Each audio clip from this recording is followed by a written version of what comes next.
Welcome back to another video, and in this video we're going to be continuing on with our core data tutorial series. And in this particular tutorial we are going to be taking a look at how we can use compound predicates excuse me, in core data, as well as how we can evaluate Boolean attributes in our NSPredicate format strings. Now, in order to follow this video effectively, you have to know how an NSPredicate works and what it is. So, if you are watching this for learning core data to implement it in a UIKit or AppKit based application, watch the previous video.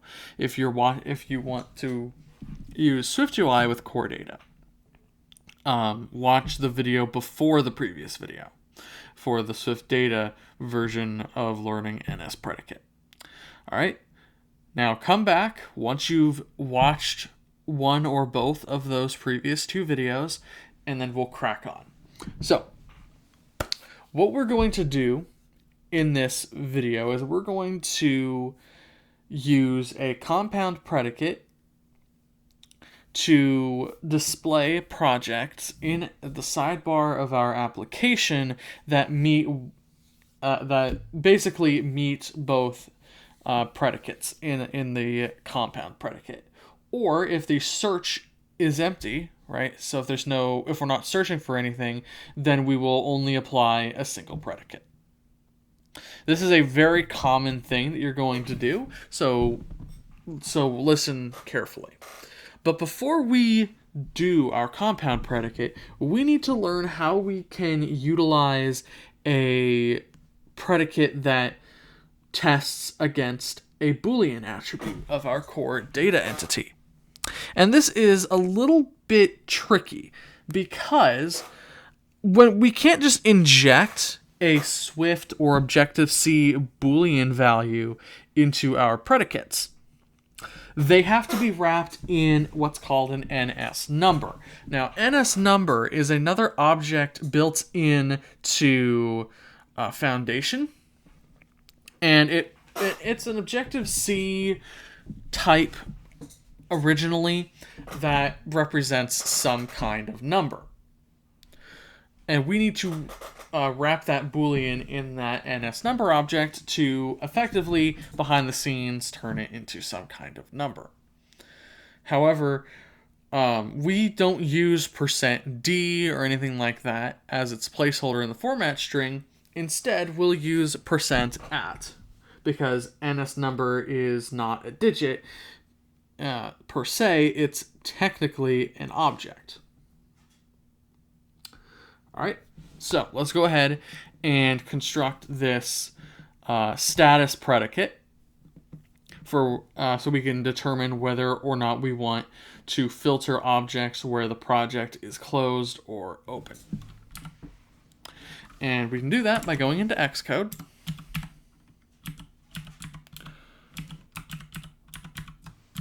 And we'll say let status predicate equals NSPredicate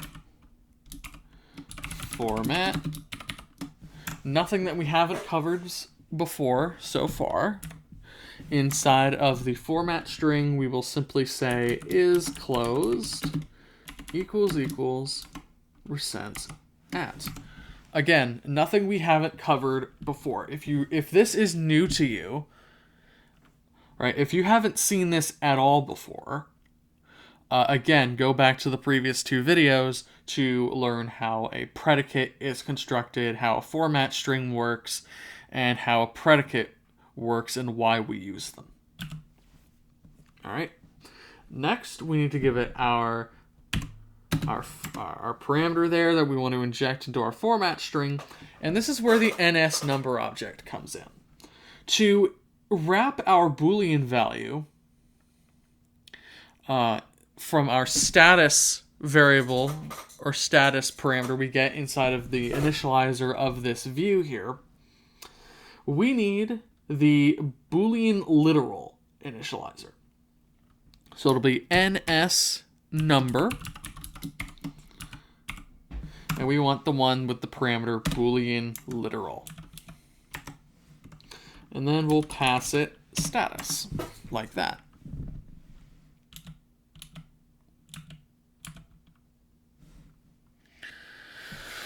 Okay, and that is our predicate for testing against a Boolean attribute of a core data model.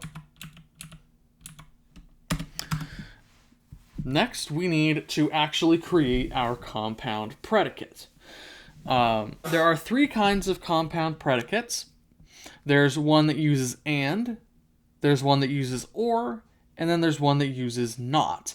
These work exactly how you would expect them to if you are, I really hope you are anyway, familiar with if statements, right?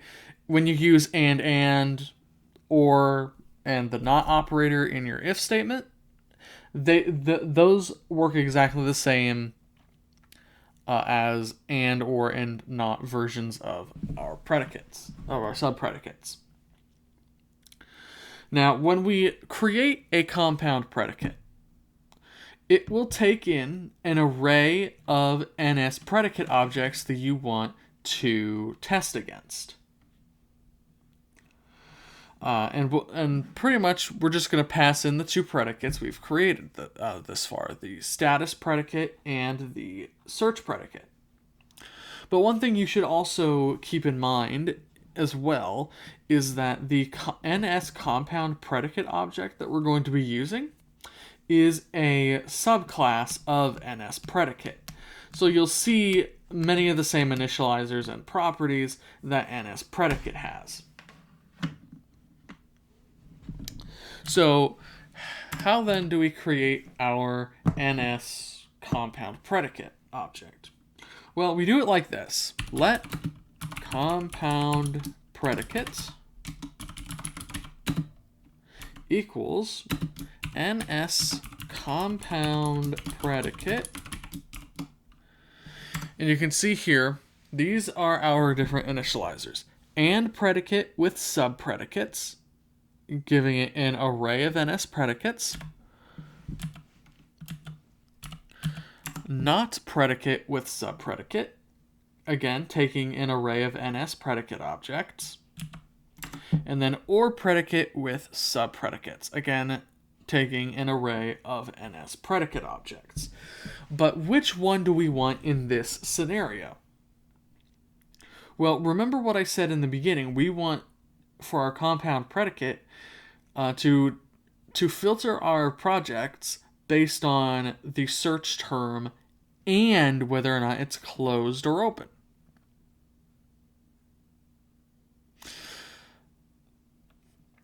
Which means we're going to be using and here. But again, not and or exists because there are scenarios where you want to use those conditions. Now, if you want to mix and match conditions, like you need and, or, and not in the same compound predicate, that's where things start to get a little bit more complicated, and I would urge you to experiment a little bit so you can familiarize yourself with how you might actually do that. All right. So I'm going to use the and predicate with subpredicates initializer. And then for our array of predicates, we'll just pass in an array that has status predicate and search predicate, like that.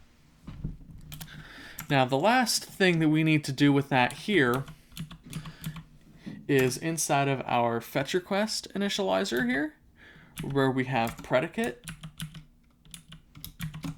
Instead of the search predicate that I have there, we're going to say if the search term is empty,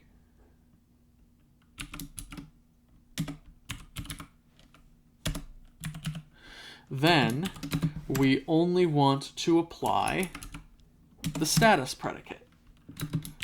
Otherwise, we want to apply our compound predicate.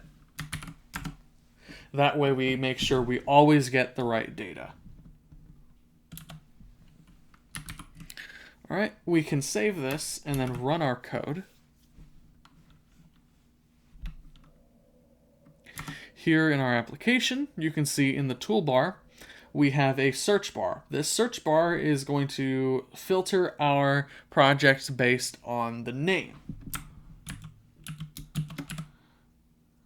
So let's say anything that has a 1 in it, right? Any project that has a 1 in it.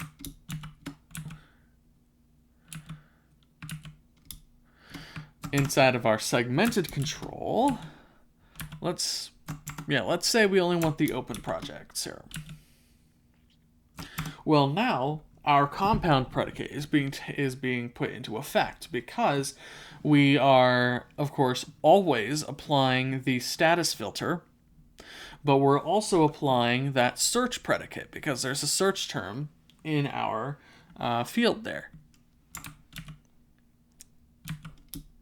And inside of the list here, we get project 1, 13, 31, 41, 81, 91, so on and so on. We get all of our open projects that have 1 in its name.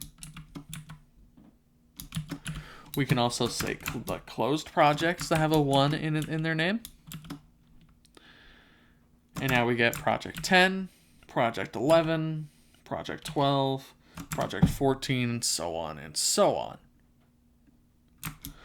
But if we go into our toolbar and we get rid of everything in our search bar, now the only predicate that is currently being used is our status predicate. So now we see all of our open projects or all of our closed projects and so on and so on. All right, so that is how we use a compound predicate in our applications. Thank you all so very much for watching, and we'll see you in the next video.